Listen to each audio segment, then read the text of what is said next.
Okay, let's dive into a really remarkable turning point described in Esther chapter 9. Absolutely. It's quite the chapter. It really is. It's a day that started with, well, one grim expectation across an entire empire. And ended somewhere completely different. Exactly. It was the day the enemies of the Jews planned to carry out their awful plan. But the text says the tables were just completely turned, dramatically. So our goal today is to really unpack what happened on that key day, Adar 13, Yeah. and, what followed immediately after. Right. How all that sorrow and fear became joy. And how it launched this tradition that's still around. Yeah. So the date is set, the 13th day of the 12th month, Adar. This was the day from Haman's original edict, right? Yeah. The day set for destruction. That's the one. Across Xerxes' whole kingdom, the stage was set for disaster for the Jews. But as you said, a total reversal. The text says the Jews gained the upper hand over those who hated them. An amazing turnaround. So how? How did that happen? Well, the source explains the Jews gathered together in their cities across all the provinces. It wasn't just chaos, it was organized. Right, an organized assembly for defense, basically to counterattack those who were coming after them based on that first edict. And it says no one could stand against them. Why? What was going on? A big part of it was fear. Widespread fear of the Jews had spread among other people. Things had really shifted, hadn't they? Haman's fall, Mordecai's rise. Exactly. The perception of the Jewish people had changed. They weren't seen as quite so vulnerable anymore. But it wasn't just like passive fear among ordinary people, was it? This is where it gets really interesting. There was active support. Yes. Let's pause on that because it's huge. The text specifically says all the nobles, the satraps, Were regional governors. the governors themselves, the king's own administrators, they helped the Jews. Wow. The very officials who were supposed to enforce the first decree. Yeah. What made them switch sides so completely? The text gives a direct reason. Fear of Mordecai. It had seized them. Ah, okay. So Mordecai wasn't just some guy in the palace anymore. Not at all.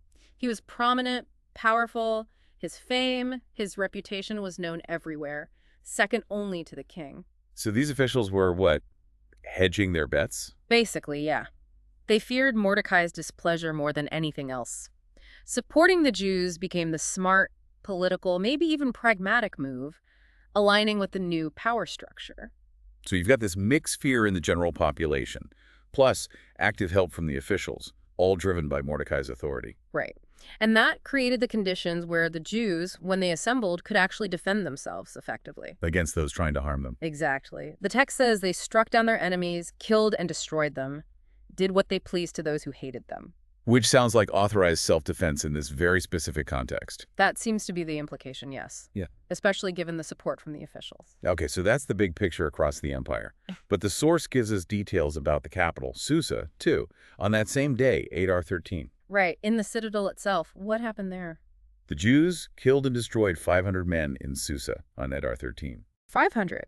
And it lists specific names, too, which is quite striking. Yes, the 10 sons of Haman, Haman, son of Hammedatha, the big enemy. It lists all 10. All 10. Parshandatha, Dalphonus, Patha, Koratha, Edaiah, Aridatha, Parmashta, Arizai, Aridai, and Vaizatha. Killed right there in Susa. Listing them really drives home the point, doesn't it? Haman's direct line involved in his plot completely removed. Yeah, it sends a clear message in the capital. His plan failed utterly. But there's another detail here, a really important one that keeps coming up. Ah, yes. The plunder. Exactly. Yeah. It says they did not lay their hands on the plunder. And that's stated right here after the events in Susa. It's not just a minor detail. No, it feels defining. What does that tell us about why they were fighting? Well, it strongly suggests this was about self-preservation, about justice maybe, but definitely not about getting rich or looting. Which would have been normal in ancient warfare, right? Right. Taking spoils. Absolutely standard practice. So by not doing it, they're distinguishing this. It wasn't just random violence or greed. The goal was safety, relief from enemies. It underlines the defensive, authorized nature of it all. Okay, so this news 500 killed in Susa, Haman's sons included, gets reported to King Xerxes that same day. What's his reaction? He goes to Queen Esther. He tells her the numbers. In Susa, the Jews killed 500 men plus Haman's 10 sons. And then he asks about the rest of the empire. Yeah, he asks basically, so what happened out in the provinces? He clearly understood this wasn't just a Susa event. But even after hearing about 500 deaths in his capital, he's still willing to grant Esther more. Seems so. He repeats his promise. What's your petition? It's yours. What's your request? You'll get it. Shows how much influence she still had. And her request is, well, it's a bit intense, isn't it? She asks for more. She does. She asks for permission for the Jews in Susa to carry out the edict again the next day on Adar 14. Another day of defense, just in Susa. Just in Susa. And she adds a specific, pretty grim request about Haman's sons. Right. Do they be hanged on gallows? Yeah. Even though they're already dead. Hanging them after death. What was the point of that, do you think? It had to be symbolic, right? A very public, very final statement. Absolutely. Humiliation for Haman's family. A clear sign in the capital. His plot, his lineage, totally defeated. A powerful deterrent. And the king agrees. He does. The source says he commanded it. So, an edict goes out for Susa for the 14th, and Haman's 10 sons were hanged. Okay, so following that request, the Jews in Susa gather again on the 14th of Adar.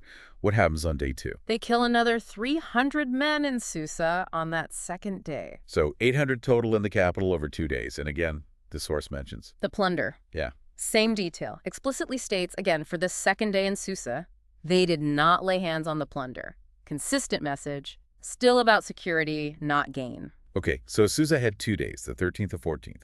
What about the rest of the empire, the provinces? They acted on the 13th. Right. The Jews out in the provinces assembled on that first day, Adar 13. Same reason. Protect themselves, get relief from their enemies. And the scale there was much, much bigger than Susa. Oh, vastly bigger. The source says they killed 75,000 of their enemies across the provinces. 75,000, that's a staggering number. It really is. It shows how widespread the threat must have felt and the scale of the defensive reaction needed outside the capital. Now, let me guess. The text emphasizes the same point about plunder there, too. You guessed it. Just like in Susa on both days, the Jews in the provinces also did not touch the plunder. It's repeated so often, it's clearly a crucial element the writer wants us to grasp. Survival and justice, not theft. So you have these intense days of conflict, Adar 13 across the board, and Adar 14 in Susa. What happens right after the fighting stops? That's the pivot. The days immediately after become days of rest, feasting, and joy. The big transformation, from fear to celebration. Exactly. And the specific day they celebrated depended on when their fighting ended. Ah, right. So the provinces. They finished on the 13th. So for them, the 14th of Adar was their day to rest, feast, and be joyful. Conflict over. But in Susa, they had that extra day, the 14th. Correct. They fought on the 13th and 14th.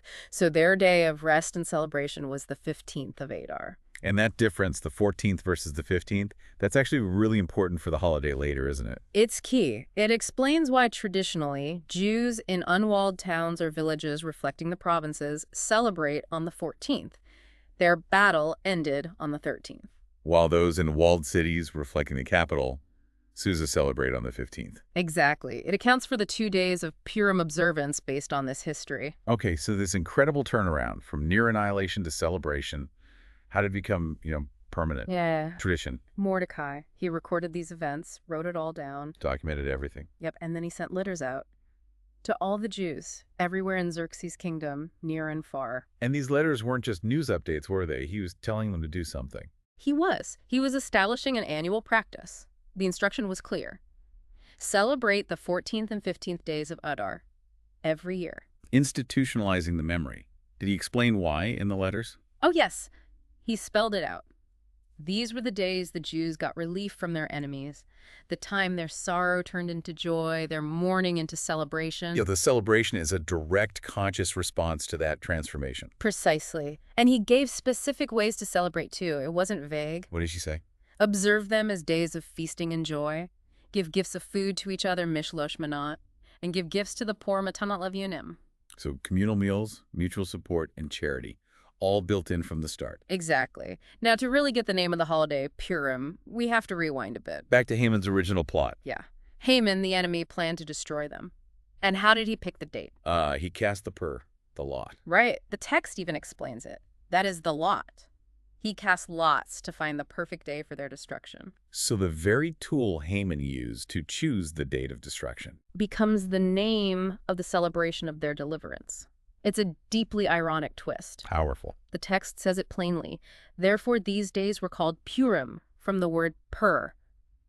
The name itself is a reminder of the threat and how it was overcome. And the reason for celebrating is tied directly to Mordecai's letter, the history. And also, importantly, it says, because of what the Jews themselves had seen and experienced, it's both documented history and lived collective memory. And the people embraced this. They didn't just get the letter and ignore it. No, the text emphasizes they took it upon themselves. They established this custom, agreed to keep doing it, just as Mordecai wrote. It was a communal buy-in. A real commitment. For how long? Forever, basically. They agreed that they, their descendants, and anyone who joined them, later converts included, would observe these 2 days every single year. Wow. In the prescribed way, at the right time, a permanent tradition for everyone, everywhere, across generations. And the goal was universal memory.